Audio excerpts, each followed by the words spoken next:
तैयार रहिए, स्टार्ट। भारतीय खाद्य सुरक्षा और मानक प्राधिकरण ने पैकेज्ड मिनरल वाटर बोतलबंद पानी को हाई रिस्क फूड कैटेगरी में वर्गीकृत किया है। यह निर्णय स्वास्थ्य और उपभोक्ता अधिकारों के दृष्टिकोण से एक महत्वपूर्ण पहल है। यह कदम न केवल उपभोक्ताओं को सुरक्षित पेयजल सुनिश्चित करेगा, बल्कि पानी की गुणवत्ता और इसके मानकों को लेकर बढ़ती चिंताओं को भी दूर करने में मददगार साबित होगा। भारत में पैकेज्ड मिनरल वाटर बेचने की शुरुआत हालांकि 1960 में हो गई थी, लेकिन 90 के दशक में यह व्यवसाय परवान पर चढ़ने लगा। आज तो शहरों से लेकर गांव और कस्बों तक बोतलबंद पानी पहुंच गया है। बोतलबंद पानी के कारोबार का बाजार वर्ष 2022 में लगभग 20,000 करोड़ रुपए का था। यह उद्योग हर साल लगभग 15 से 20% की दर से बढ़ रहा है। अगले वर्ष तक यह बाजार 35,000 करोड़ रुपए तक पहुंचने की उम्मीद है। बोतलबंद पानी को हाई रिस्क फूड कैटेगरी में वर्गीकृत करने का निर्णय सही हो सकता है, लेकिन सबसे अहम सवाल यही है कि करीब 6 दशक से चल रहे इस कारोबार के इस श्रेणी तक पहुंचने की नौबत क्यों आई। असल में प्राकृतिक जल स्रोत, कुएं, बावड़ी धीरे धीरे सूखते गए, नदियां प्रदूषित होने लगीं, शहरी क्षेत्रों में भूजल का अत्यधिक दोहन होने लगा, बरसात के पानी को सहेजने की व्यवस्था न होने से भूगर्भ का पानी रिचार्ज नहीं हो रहा और पेयजल का संकट गहराता गया। इसी का फायदा उठाकर सैकड़ों कंपनियां बोतलबंद पानी के कारोबार में उतर गईं। आज कई ऐसी इकाइयां हैं जो मानकों पर खरी नहीं उतरती। ये बात किसी से छिपी हुई नहीं है। निगरानी के अभाव में सादे पानी तक को बोतल में भरकर बेचा जा रहा है। बोतल निर्माण के लिए घटिया प्लास्टिक का इस्तेमाल किया जा रहा है। दोनों तरह की लापरवाही जानलेवा साबित हो रही है। ऐसे में बोतल बंद पानी के बड़े ब्रांड्स पर ही नहीं बल्कि छोटे और स्थानीय उत्पादकों पर भी निगरानी रखनी होगी। मानकों के सख्ती से पालन करवाने से उत्पादन लागत बढ़ सकती है। ऐसे में इसे संतुलित करने के लिए सरकार रियायतें और सब्सिडी देने पर विचार कर सकती है। सरकार को खास तौर से ग्रामीण इलाकों में शुद्ध पानी की उपलब्धता को प्राथमिकता देनी चाहिए। प्राकृतिक जल संसाधनों को सहेजने की जरूरत है।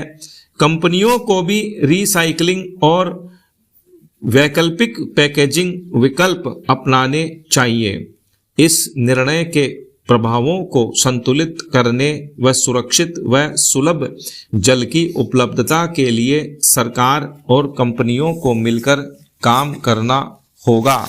पैरा, एक तरफ राज्य सरकार अपने यहाँ निवेशकों को आमंत्रित करने के लिए हर संभव जतन करने में जुटी है, वहीं रेल व हवाई सेवाओं के मामले में प्रदेश में अभी भी काफी कुछ करने की जरूरत है।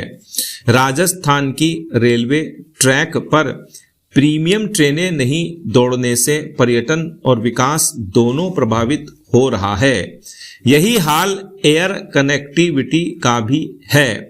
पर्यटन और उद्योग क्षेत्र में पहचान रखने वाले राजस्थान में यूं तो साल भर कई वाणिज्यिक, राजनीतिक और सामाजिक गतिविधियों से जुड़े बड़े आयोजन होते रहते हैं।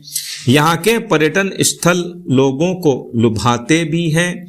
फिर भी प्रदेश में तेजस, नमो रैपिड, दुरंतो, शताब्दी और राजधानी जैसी हाई स्पीड प्रीमियम ट्रेनों का पर्याप्त संचालन अब तक शुरू नहीं हुआ है। यहाँ सालाना लाखों देशी विदेशी सैलानी आते हैं। निवेशकों और पर्यटकों को प्रदेश के शहरों तक पहुंचने के लिए कई घंटों का सफर करना मजबूरी हो जाता है। उत्तर पश्चिम रेलवे के 5000 किलोमीटर के नेटवर्क में वंदे भारत और डबल डेकर ट्रेनें छोड़ कोई नई प्रीमियम ट्रेन नहीं चलाई गई है। वर्तमान में सिर्फ अजमेर नई दिल्ली शताब्दी, अहमदाबाद नई दिल्ली राजधानी जैसी गिनी चुनी ट्रेनें उपलब्ध हैं।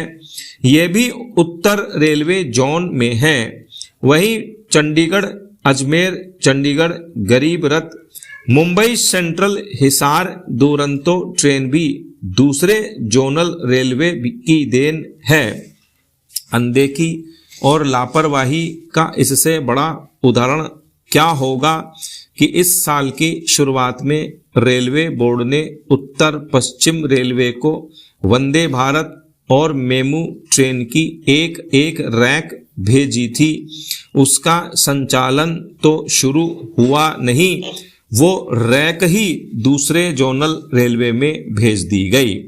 प्रदेश में विस्टा डोम कोच जैसे आकर्षक विकल्प भी उपलब्ध नहीं है, जबकि गांधीनगर, पुणे, जबलपुर, भोपाल, इंदौर जैसे कई शहरों से संचालित ट्रेनों में यह सुविधा मिल रही है। कोटा, उदयपुर, जोधपुर, बीकानेर और जैसलमेर जैसे प्रमुख शहरों में शताब्दी, डबल डेकर, दुरंतो जैसी ट्रेनों की मांग सालों से उठ रही है, लेकिन पूरी नहीं हो पा रही। इस बात से इनकार नहीं किया जा सकता कि किसी भी प्रदेश की तरक्की में परिवहन साधनों की सुलभता ज़्यादा प्रभावी साबित होती है।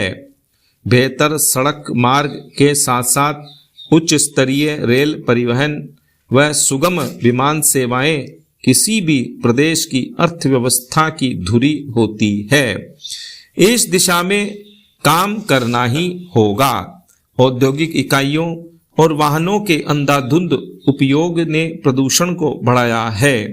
पर्यावरण संरक्षण के लिए हमारी जीवन शैली में बदलाव आवश्यक है। स्टॉप।